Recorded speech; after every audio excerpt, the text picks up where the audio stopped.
One अबी हुरैरा क़ाल क़ाल रसूलुल्लाह सल्लल्लाहु अलैहि वसल्लम, हज़रत अबू हुरैरा रज़ियल्लाहु ताला अन्हु कहते हैं नबी पाक सल्लल्लाहु अलैहि वसल्लम ने इरशाद फरमाया।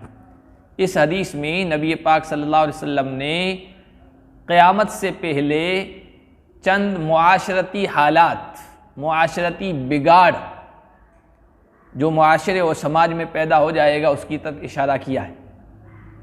और ये बिगाड़ जब मुआशरे में हो जाएगा तो फिर हालात पलटा खाएंगे, आजमाइशें आएंगी, अल्लाह की तरफ से अजाब और उसकी गिरफ्त और पकड़ की शक्लें मुआशरे और समाज पर नाजिल होंगी। हुज़ूर सल्लल्लाहु अलैहि वसल्लम ने शफ़क़तन उम्मत को पहले ही बता दिया है कि मुआशरे और समाज की इस्लाह कर लें, और इस तरह के हालात अगर पैदा हो रहे हैं और समाज इस पटरी पे जा रहा है, गलत पटरी पे समाज की गाड़ी चल पड़ी है, तो उसको वापस लाने की कोशिश करें, इस्लाह की कोशिश करें, वरना अल्लाह का अजाब नाजिल होगा। तकरीबन 15 चीज़ें हुज़ूर सल्लल्लाहु अलैहि वसल्लम ने इस हदीस में बताई है। इज़त तुखिदल फ़ैउ दुवला, फ़ै कहते हैं माल गनीमत को, बल्कि ऐसा माल जो बग़ैर लड़ाई भिड़ाई के हासिल हो जाए उसको फ़ै कहते हैं। लड़ाई भिड़ाई के बाद हासिल हो गनीमत है, और फ़ै ऐसा माल जो बग़ैर लड़ाई के क़िताल के हासिल हो। ऐसे माल में तमाम मुसलमानों का हिस्सा और हक़ होता है। और फ़ै ही के अंदर उलमा ने आजकल मदारिस, मसाजिद, इदारे, तंजीमें जितनी भी हैं, उनका जो बैतुल माल है उनमें जो आने वाला पैसा है उसको शामिल किया है कि उसमें सारे मुसलमानों का हक़ और हिस्सा होता है। जब इस तरह के माल को सरमायादारी का ज़रिया बना लिया जाए, मुस्तहिक़ीन पर सर्फ करने के बजाय अपने ज़ाती इस्तेमाल में उसको सर्फ किया जाने लगे, मोहतमिम हज़रात, मसाजिद के मुतवल्ली हज़रात, तंजीमों के सदर, सेक्रेटरी और उसके जो मेंबर्स हैं वो अपने ज़ाती इस्तेमाल में उनको ख़र्च करने लगें, अपने सरमायादारी करने लगें, अपनी ज़मीनें, प्लाट, खेत, बेरे, गाड़ियाँ, है ना, लाने लगें, तो फिर समझ लो कि अल्लाह की तरफ से अज़ाब की कोई ना कोई शक्ल ज़ाहिर होगी, जो आगे अल्लाह के नबी बयान फरमा रहे हैं। इसलिए इस तरह का माल बहुत ही मुहतात रहना चाहिए उसके इस्तेमाल में। किसी का ज़ाती आपने माल सर्फ कर लिया, दबा लिया, हड़प कर लिया, तो उसमें ये शक्ल है कि आप बाद में वापस दे दें, क्योंकि मालिक मुतय्यन है कि इसके मैंने 100 रुपये दबा लिए, या ये कि वो आपको माफ़ कर दे, ये भी हो सकता है। लेकिन जो मुश्तरका माल होता, बैतुल माल, पता नहीं किस किस का पैसा वहाँ आया है, मुल्क, बैरून मुल्क और मुख्तलिफ इलाक़ों से पैसा जमा होता है, वो आपने इस्तेमाल कर लिया, तो किस किस से आप माफ़ी मांगोगे? एक ने माफ़ कर दिया तो दूसरा कहाँ से माफ़ करेगा, तीसरा कैसे उसकी माफ़ी की शक्ल क्या होगी? बहुत ख़तरनाक मामला है, संगीन मामला है। इसलिए मदारिस की कोई चीज़ इस्तेमाल करते हुए इंसान को मोहतात रहना चाहिए। मस्जिद या दीनी इदारों की, तंजीमों की कोई भी चीज़ अपने इस्तेमाल में लाते हुए इंसान को बहुत मोहतात होना चाहिए। वल अमानत मगनमा, दूसरी चीज़, जब अमानत की चीज़ को माले गनीमत समझ लिया जाए, अमानत में ख़यानत को इंसान अपना हक़ समझने लगे या उसके इस्तेमाल में बेबाक हो जाए। हालांकि अमानत बहुत ही अहम चीज़ है। कोई चीज़ रखवा ले, आप उसमें खुर्द बुर्द कर दें। और अमानत का मफ़हूम बहुत वसी है। अमानत का मफ़हूम अगर यूँ लें, इन्ना अरदनल अमानत, तो अल्लाह ताला ने जो सारी ज़िम्मेदारियाँ डाली है इंसान के, उसमें इंसान ख़यानत करने लग जाए। मुदर्रिस, मुअल्लिम पढ़ाने में जैसा पढ़ाना चाहिए वैसा न पढ़ाए, ये भी अमानत में ख़यानत है। अमानत का यूँ मफ़हूम देखें तो बहुत वसी है। कोई चीज़ किसी के पास रखी जाए जो अवामी मफ़हूम है, उसमें इंसान ख़यानत कर ले, उसको माल गनीमत समझने लग जाए। वज़्ज़कात मग़रमा, तीसरी चीज़, ज़कात को तावान समझा जाने लगे। टैक्स अदा करते हुए लोगों को बहुत बोझ महसूस होता है ना। टैक्स लागू हुए, लोगों ने कितने एहतजाजात किए, GST लगा, एहतजाजात, लोग परेशान, जहाँ कहीं किसी कारोबारी के पास बैठो ना, यार इतना जीएसटी बढ़ गया, ये फलां बढ़ गया, उसी का रोना रोते हैं और टैक्स बोझ समझकर दिया जाता है। ज़कात को भी बोझ समझा जाने लग जाए तो ये बहुत ख़तरनाक निशानी है, बहुत ख़तरनाक इशारा है। आप देख लीजिए आज मुसलमानों के पास जितना माल है, अगर वो उसकी सही सही ज़कात देने लग जाएं तो कोई गरीब न रहे, कोई मिस्कीन मोहताज ज़रूरतमंद न रहे, और मुसलमानों की जितनी भी ज़रूरियात हैं मिल्ली वो भी पूरी होती रहे। लेकिन ज़कात को बोझ समझा जा रहा है, टैक्स ही समझा जा रहा है। अपने ज़ाती ख़र्च के तौर पर इस्तेमाल करना है माल और दौलत को, किसी तकरीब में, किसी इवेंट में, शादी वगैरह में तो देखिए लाखों रुपए निकल आते हैं, और किसी दीनी ज़रूरत के लिए उनके पास जाया जाए तो रोना रोते हैं, कारोबार नहीं है, पैसे नहीं हैं, दौलत नहीं है, हम खुद ही परेशान हो रहे हैं। तरह तरह के उज़्र और बहाने लोग करने लग जाते हैं। किसी मोहताज को देना है तो चेहरे पर बल पड़ जाते हैं, लेकिन अपनी ज़ाती ज़रूरियात के लिए कहीं घूमना है, पिकनिक मनाना है, हज़ारों लाखों रुपए लोग खर्च कर देते हैं, और मोहताज को 50 रुपये देते हुए चेहरे पर बल पड़ते हैं।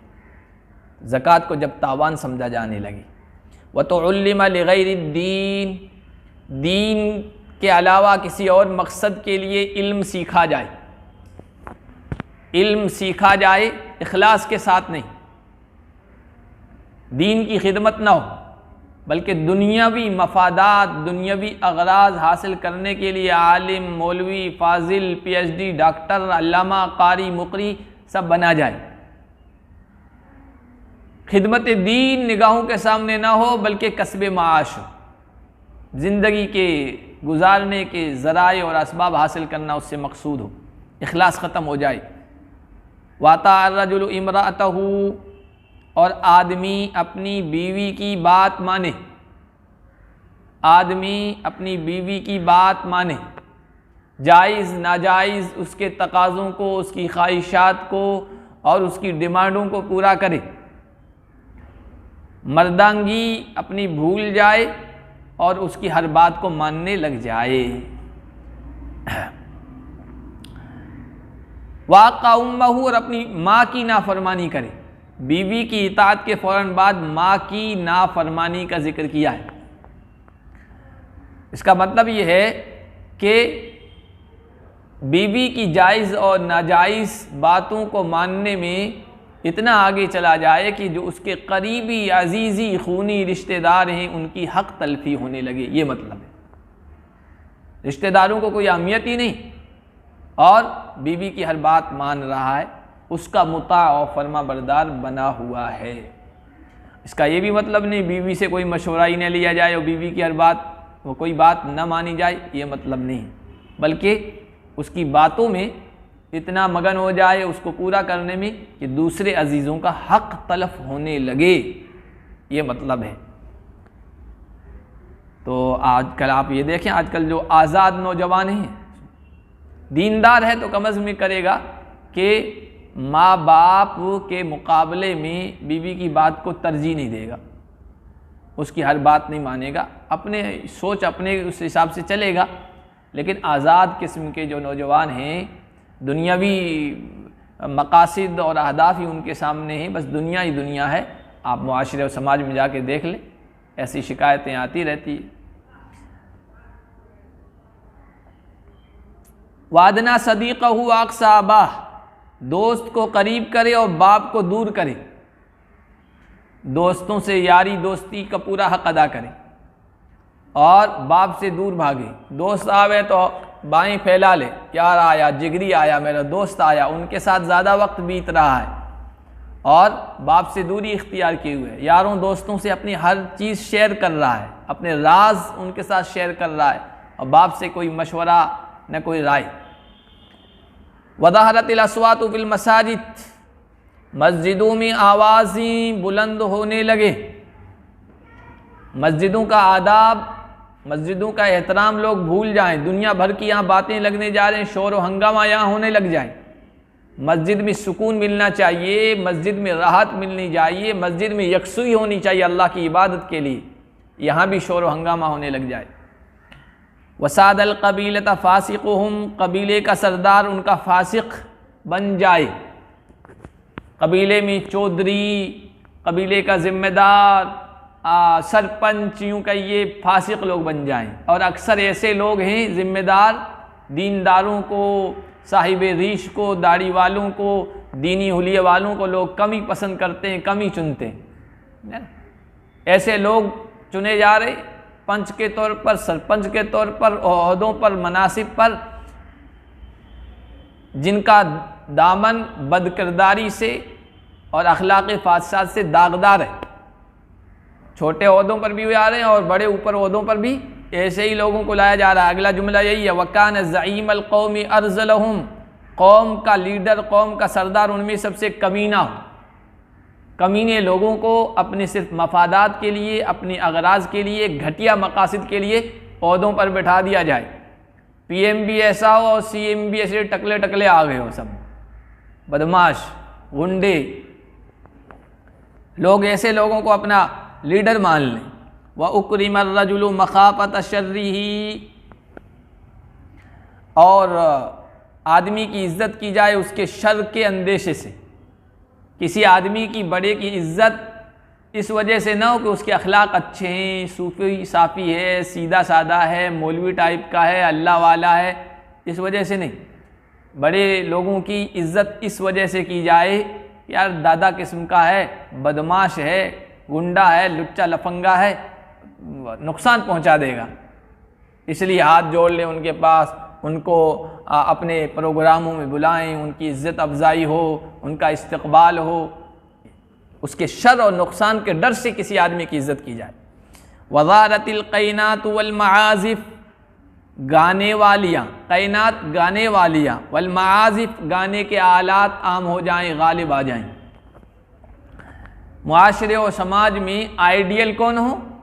एक्टर्स, फिल्मी हीरो, सितारे, है ना, वो नुमाइंदा बन जाएं और आइडियल बन जाएं। नौजवान, बच्चे, बच्चियां, लड़के, लड़कियां, मर्द और औरतें आइडियल उनको समझने लगे, लिबास उनके जैसा पहना जाना लगे और हर चीज़ उनसे ली जाए। आजकल क्या हो रहा, फिल्मी सितारों को आइडियल बनाया गया और फिल्मों में जो कुछ उनका दिखाया जा रहा है सारी चीज़ें वैसे ही कर रहे हैं। बर्थडे उनकी तरह मनाया जा रहा है, उनकी तरह लिबास पहना जा रहा है। वो तंग अगर पैंट पहनने लग गए तो नौजवानों ने तंग पैंट सिलानी शुरू कर दी।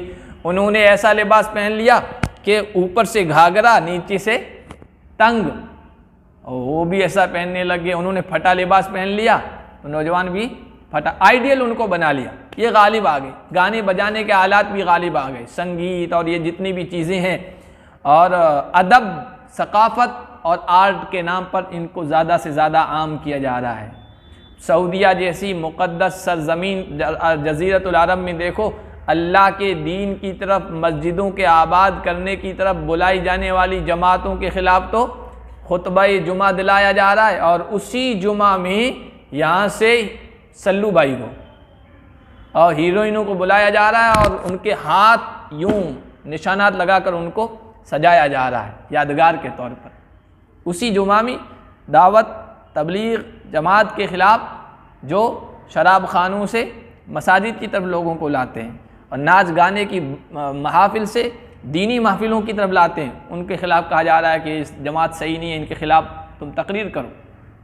और मौलवी लोग जुब्बा और दस्तार के साथ उनके ख़िलाफ़ बोल रहे हैं। उसी जुमा में वहाँ पर कंसर्ट हो रहा है ये फिल्मी हीरोओं का, और हीरोइनों को बुलाया जा रहा है बाकायदा एजाज़ के तौर पर, और उसको बताया जा रहा है। जब ऐसी मुक़द्दस सरज़मीनों पर भी हो रहा तो बाकी जगहों पर तो आप देख ही लें। गाने बजाने वालियाँ और गाने बजाने के आलात गालिब आ जाएं। वशुरिबतिल खुमूर, शराब पी जाने लगे। पहले शराब लग छुप में, छुप छुप के लोग पीते थे, है ना, और शराबी को बहुत ही मायूब समझा जाता था, काबिल मजम्मत समझा जाता था, गिरा हुआ शख्स। अब खुल्लम खुल्ला पीते हैं और वो ज़मीन जहाँ शराब तो बिल्कुल ममनू होनी चाहिए। अरब ममालिक में देखिए, दुबई वगैरह में आज खुल्लम खुल्ला बिकने लगी है, बेची जाने लगी है। वलआना आखिरु हादिल उम्मा अव्वलहा, और इस उम्मत के आखिर के लोग पहले वालों को लानत मलामत करने लग जाएं, सहाबा पर लानत मलामत होने लगे। आइम्मा सलफ़ सालिहीन, जिनसे अल्लाह ने बड़ा काम लिया, जिनसे इस्लामी खिलाफत का दायरा बढ़ा, जिन्होंने जहाँ में इल्मी एतबार से, फ़िक्री एतबार से और हुकूमत के एतबार से बड़ी खिदमत अंजाम दी, उनको बुरा भला कहा जाने लगे, उनको गुमराह कहा जाने लगे।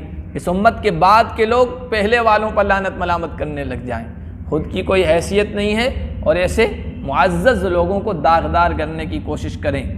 फ़र्तक़िबू इंद ज़ालिका रिहन हमराआ व ज़लज़लतन व खस्फ़न व मस्ख़न व क़ज़फ़न व आयातिन तताबा का निज़ामिन क़ुतिअ सिल्कुहु फ़तताबा, रवाहु तिर्मिज़ी। तो फिर उस वक्त ऐसे हालात में तुम इंतज़ार करना सुर्ख आंधी का, आंधियाँ चलेगी सुर्ख, ज़लज़ले आएंगे, धसाए जाने के, मस्ख किए जाने के, चेहरे बदल दिए जाने के वाक़यात पेश आएंगे। व क़ज़फ़न, और कंकर बरसाए जाने के अल्लाह की तरफ से, और ऐसी निशानियाँ ततताबा, जो मुसलसल आएगी यके बाद दीगरे, आफतें, अजाब की शक्लें, परेशानियाँ, का निज़ामिन, मोतियों की लड़ी की तरह, क़ुतिअ सिल्कुहु, जिसका धागा काट दिया गया हो। तस्बीह है ना, तस्बीह टूट जाए तो धड़ाधड़ कैसे मोती गिरते हैं, इस तरह मुसलसल धड़ाधड़ आफतें आएंगी, अल्लाह की तरफ से अजाब की शक्लें आएगी। का निज़ामिन क़ुतिअ सिल्कुहु फ़तताबा, उस मोती की लड़ी की तरह जिसका धागा टूट गया हो और वो फिर मुसलसल गिरने लग जाए।